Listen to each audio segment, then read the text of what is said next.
Bonjour les amis, j'espère que vous allez bien, que vous êtes en forme, que vous avez la pêche. Et si c'est le cas, un max de likes, un max de commentaires. Bon, on va démarrer cette vidéo par justement ce graphe. Alors ce graphe, c'est le graphe du Bitcoin, comme vous pouvez le constater. Et le Bitcoin, effectivement, on voit une forte chute du Bitcoin. Alors sur le Bitcoin, vous voyez également le niveau des, je dirais, des 40 000. D'accord? Pour moi, c'est vraiment un niveau clé. Alors pourquoi cette baisse? Bon, je pense que vous le savez tous, c'est la décision de la Chine de vraiment sévir sur les cryptos et de montrer ses muscles et de dire on veut plus de ça et justement c'est interdit, c'est banni. Donc la Chine est véritablement en mode pitbull sur les cryptos. Mais il n'y a pas que la Chine, il y a également les États-Unis. Donc, ce sera effectivement l'objet de cette vidéo, vent de panique sur les cryptos. Alors, vent de panique sur les cryptos, pourquoi? Parce que justement, on a la Chine, on a les États-Unis, on a des niveaux clés. Je vous ai montré tout à l'heure le niveau qui, pour moi, est le niveau des 40 000. Donc ça, c'est un niveau clé en ce qui me concerne. Puis, les indicateurs techniques ne sont pas super haussiers. Et je vous avais dit, dans une perspective plutôt long terme, on est ici, on est sur un marché qui a fortement décliné, qui a fait un point haut, d'accord, mais qui est inférieur au précédent. Et là, on commence à se retourner. Donc ici, ça commence à perdre en ampleur. Ça ne veut pas dire que c'est un retournement majeur à long terme. Ça veut dire que à court, moyen terme, ça commence à devenir de plus en plus faible. Idem. Le rebond ici, c'est fait avec des volumes moins élevés. Donc sur un plan technique, c'est pas top. Alors ici, vent de panique sur les cryptos. Je vais vous parler des 4 plus grands dangers qui pèsent sur les cryptos. Le premier, c'est le risque chinois. Je pense qu'on le sait tous. Il y a des mesures de rétorsion du gouvernement chinois. Il y a les propos, je vais vous en parler juste après, d'un mania asiatique du Bitcoin. C'est très intéressant ce qu'il dit. Il n'est pas négatif à long terme. D'ailleurs, il parle même d'un Bitcoin à 1 million de dollars, mais il dit qu'à court terme, ça risque effectivement de faire très mal.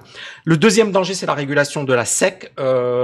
On l'attendait pas vraiment et là on l'a vu avec l'épisode Coinbase, ça méritera une autre vidéo. Donc là je vais pas trop en parler, mais on a eu un duel entre le PDG de Coinbase et la SEC et ça parlait justement de la rémunération des comptes en crypto, etc.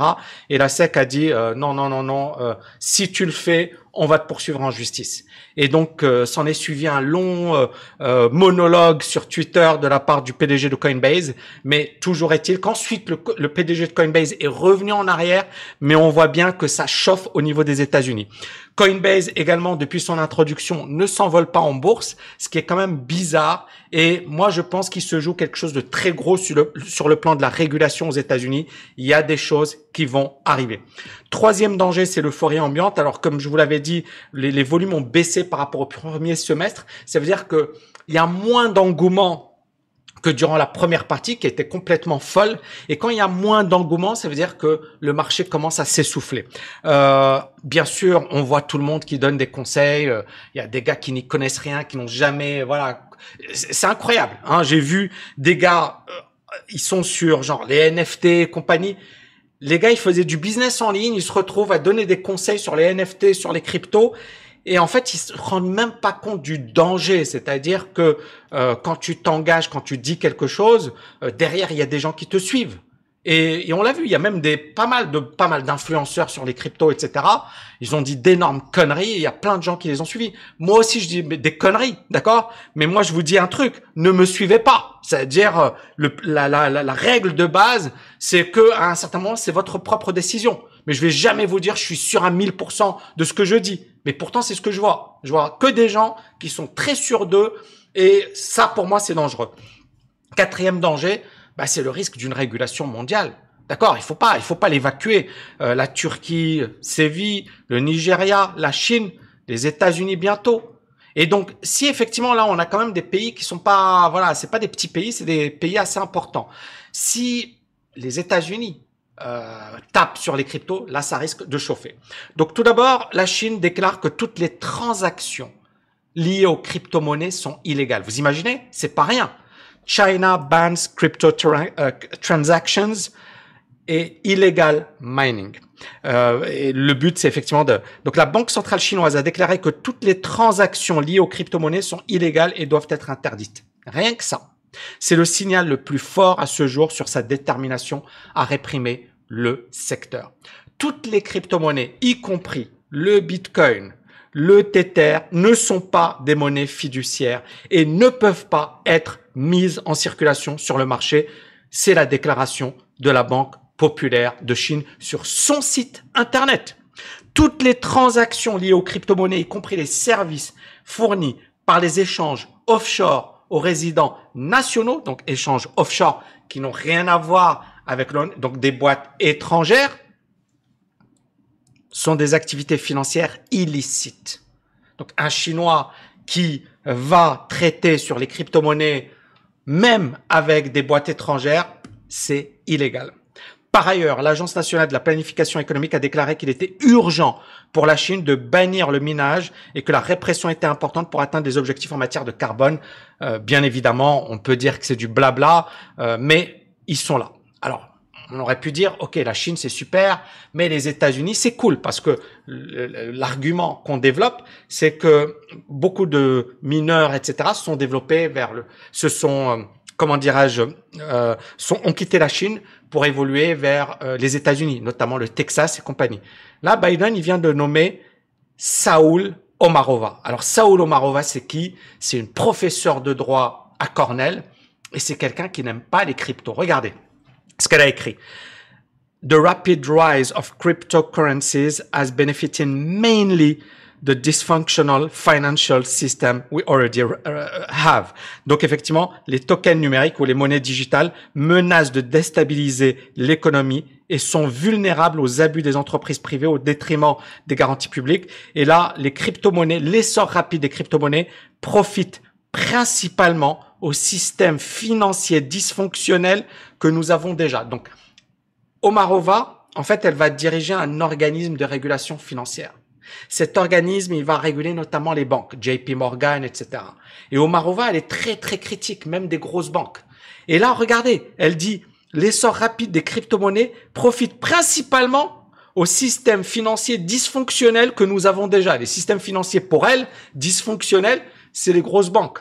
Et déjà, elle dit, c'est elle qui profite des crypto-monnaies. C'est marrant, quoi. Parce que tout le monde dit, et c'est ça ce qui est trop marrant, c'est que tout le monde dit, ouais, on va taper sur les banques grâce aux crypto-monnaies. J'ai vu Kiyosaki.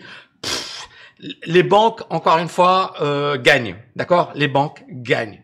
S'il y a du business, c'est pas moi qui le dis. C'est le PDG de JP Morgan. Il a dit, je m'en fiche des crypto-monnaies. J'aime pas les crypto-monnaies. Mais comme il y a du pognon à faire, on va faire des crypto-monnaies. Je vais pas être plus royaliste que le roi. D'accord? Eux, ils voient qu'il y a un engouement. Et ben, ils vont gagner de l'argent. Et ils s'en fichent. D'accord? Il n'y a pas de morale, il n'y a pas d'éthique, il y a juste du pognon. Donc, à partir de là, les gens qui disent, ouais, grâce aux crypto-monnaies, on va combattre le système financier actuel, arrêtez de rêver. D'accord? Moi, je suis pas d'accord avec ça. Maintenant, ça, c'est du sérieux. C'est cette Saúl Omarova et également, on a Gensler. Gensler, qui dirige la SEC. D'accord? Et ce sera l'objet d'une autre vidéo. Si vous mettez en commentaire, on veut la vidéo Tammy, je la ferai, mais ça va être super intéressant. C'est sur les stable coins. Et les stable coins, c'est les monnaies qui permettent justement d'échanger des cryptos. D'accord? C'est des équivalents des monnaies fiduciaires. Mais là, on est en train de se poser des questions, soit de les interdire, soit de les réglementer lourdement. Et là, ce serait chaud pour les crypto-monnaies. Et là, encore une fois, c'est ça le truc. C'est le droit. C'est comment finalement ils vont réguler le truc par le droit. Alors là, je voulais absolument le partager avec vous parce que on a Bobby Lee. Alors Bobby Lee, c'est quelqu'un qui a fait fortune dans les cryptos. C'est quelqu'un qui était au départ sur les cryptos, très très bon, etc. Et là, il dit, le gouvernement chinois, la répression pourrait conduire à une interdiction pure et simple. C'est un article 26 juillet. Bravo, Bobby Lee, tu as eu raison. Le gouvernement a compris que pour parvenir à la stabilité financière, il ne voulait pas voir un produit financier non réglementé, volatile, être échangé, utilisé, investi par la population chinoise. C'est clair. Mais il n'y a pas que la Chine. Je pense que tous les gouvernements du monde ne veulent pas de ça. Je suis convaincu que dans la seconde moitié de cette année, le Bitcoin repassera au-dessus des 65 000 $. Je pense qu'il culminera à plus de 250 000 $. Il dit qu'ensuite, l'année d'après, on aura un cycle de marché baissier. Le Bitcoin redescendra de 50 à 80% par rapport au sommet historique. Je pense que le Bitcoin aura son cycle haussier. Et il dit, je m'attends à ce que le Bitcoin dépasse facilement le million ou les 2 millions de dollars dans les 10 à 15 prochaines années. En fait, je prévois que le prochain cycle aura lieu en 2024 ou 2025. Et ça va dépasser le 2000 millions et pourrait atteindre le million de dollars. Moi, je suis pas Madame Irma. Je sais pas si Bobby Lee, c'est Madame Irma. Je dis juste que pour moi, j'attends de voir ça, d'accord? Ça, c'est pour moi, c'est ça le plus important. C'est comment les États-Unis vont réguler tout ça. Comment ils vont régler ce problème?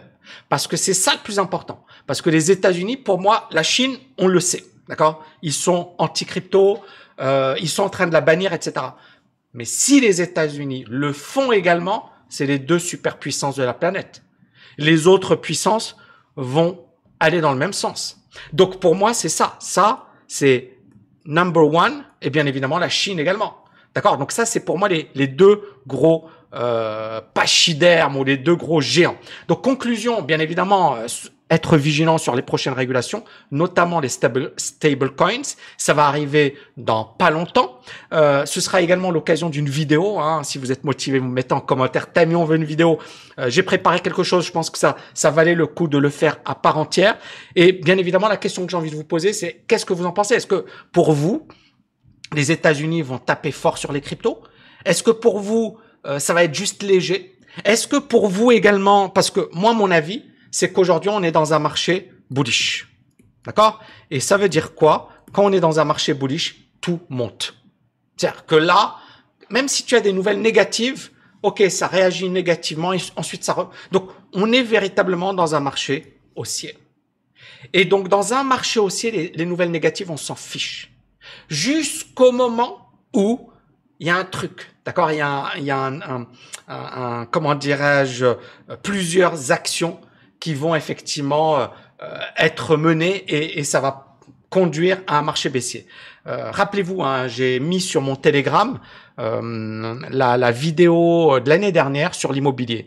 Et là, je disais la plus grande bulle immobilière de tous les temps sur le point, c'est en août 2020. Aujourd'hui, on est en septembre 2021, et un an après, on a vu effectivement ce que ça a donné. Voilà les amis, alors n'oubliez pas de liker, de partager.